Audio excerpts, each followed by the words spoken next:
Ano tong auditory steady state response?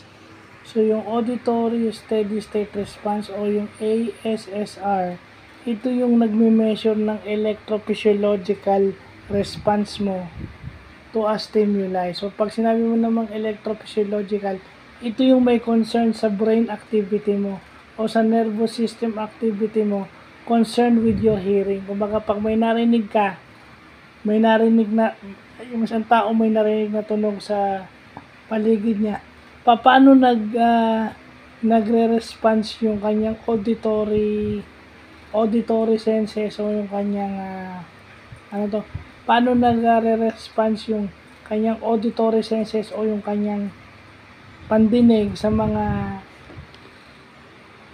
stimuli na naririnig niya sa paligid ba? Paano siya nagre-reply sa tunog o nagre-react sa tunog? Sa bae nabibingi, sa bae napupundi dahil sa ingay yung mga ganyan. Ibig sabihin yung biglaang may yung stimuli from the external environment, paano ka magre-react o paano nagre-react yung tao.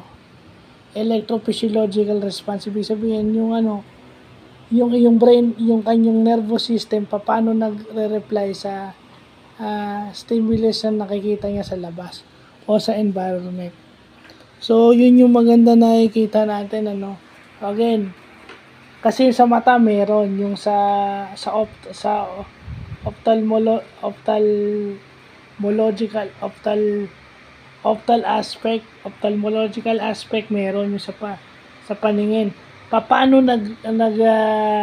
re-response yung ating mata sa mga stimulus na nakikita natin.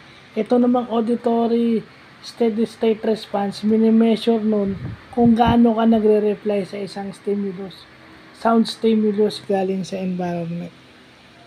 So, yun yung pagkakaintindi natin dyan. So, yun lang po.